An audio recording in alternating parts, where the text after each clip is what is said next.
देखिए, इसमें होता ये है कि जो कंपनीज़ हैं वो अपना स्टार्टअप इस तरीके से शो कराती हैं कि वो बहुत ज़्यादा मार्केटिंग के ऊपर इन्वेस्ट करती हैं। उनके जगह-जगह आपको रोड साइड्स पे बड़े-बड़े जो है ना बिल बोर्ड्स नज़र आते हैं। उनके सोशल मीडिया के ऊपर उनकी पूरी कैंपेन्स चल रही होती हैं। हर जगह उनका नाम ही नाम नज़र आ रहा होता है आपको। ना सिर्फ वो मार्केटिंग के ऊपर अपना एक्सपेंस कर रही होती हैं, वो अपनी सर्विसेज को भी बहुत अच्छे तरीके से डिलीवर कर रही होती हैं। उनकी प्राइसेस भी बहुत कम होती हैं और वहाँ पे फिर सोसाइटी के अंदर उनकी जो है ना पजीराई होती है, उनकी एक्सेप्टेंस पैदा होती है, उनकी डिमांड बढ़ती है। उसको अगर हम डिफाइन करें तो उसको ब्लिट्ज स्केलिंग बोलते हैं कि जहां पे आप जो है ना वो बतौर कंपनी आप उसको प्रॉफिटेबिलिटी की तरफ नहीं जा रहे, बल्कि आप ओवर एक्सपेंस कर रहे हैं, आप लॉस में भी जा रहे हैं, लेकिन आप अपनी एक रेपुटेशन पैदा करना चाह रहे हैं। वंस के वो पैदा कर लेते हैं तो उसके बाद होता ये है कि आपके पास जो है ना बहुत सारी जो इन्वेस्टमेंट हैं वो आना शुरू हो जाती हैं, लोकल इन्वेस्टमेंट्स भी और फॉरेन इन्वेस्टमेंट्स भी आपके पास आना शुरू हो जाती हैं। और वो वहां पे पॉइंट आता है ऐसा कि बाज़ दफ़ा जाके जो कंपनीज होती हैं वो ये देखती हैं कि अच्छा यहाँ पे जो है ना हमें इस सेटअप को क्लोज कर देना चाहिए, और इससे जो एक उसमें को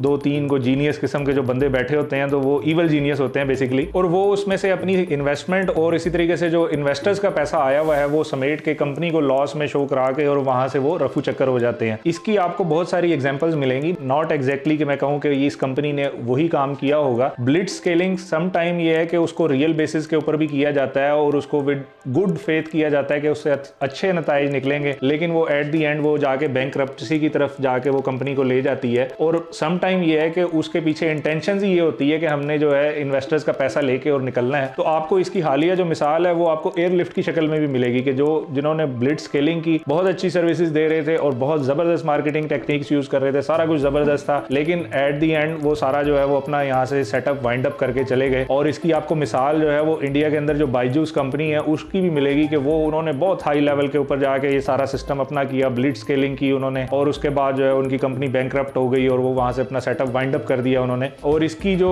आपको एग्जांपल है वो लोकल लेवल के ऊपर आपको बहुत सारे ऐसे रियल एस्टेट के प्रोजेक्ट्स की शक्ल में भी आपको नजर आएगी कि वो बड़े बड़े अपने मार्केटिंग ऑफिसेज बना देते हैं और वहां पे जो है ना उन्होंने एक बड़े खूबसूरत से रिसेप्शन बना देते हैं और वहां पे वो बड़े अट्रैक्टिव किस्म की जो है ना वो फीमेल ऑपरेटर्स वहां पे बिठा देते हैं जो लोगों के साथ उनको अपने जो प्लान्स हैं वो शेयर करती हैं। इस तरीके से जो है ना वो उसके ऊपर बेतहाशा एक्सपेंस करते हैं। वो बुनियादी तौर पर वो प्रोजेक्ट की वैल्यू इतनी नहीं होती जितना वो मार्केटिंग के ऊपर एक्सपेंस कर देते हैं, और उसके नतीजे में वो ब्लिट्ज स्केलिंग करते हैं। वो लोगों का एक किस्म का वो ट्रस्ट पैदा करना चाहते हैं, इन्वेस्टर वहां पे आके इन्वेस्ट करते हैं उनके प्रोजेक्ट के अंदर, और वो जो फिर उसके बाद उन्होंने जो एक टाइम फ्रेम दिया होता है कि जी हमने ये प्रोजेक्ट इतने अरसे में डिलीवर करना है, वो उसके अंदर डिलीवर कभी भी नहीं करते। वो फिर होता ही है कि उन इन्वेस्टर्स का पैसा उठा के कोई 2-3 और प्रोजेक्ट लगा देते हैं। इसी तरीके से उन प्रोजेक्ट में जो उनके पास पैसे आए होते हैं वहां से थोड़ा सा काम इधर करवा दिया, इन्वेस्टर को इधर को मुतमईन कर दिया, कुछ को दूसरे के अंदर लगा दी इन्वेस्टमेंट, कुछ उनको मुतमईन कर दिया और मजीद उनसे पैसे ले लिए। तो इस तरीके से जो है वो एक वो पूरा अपना सर्कल चला रहे होते हैं। ये एक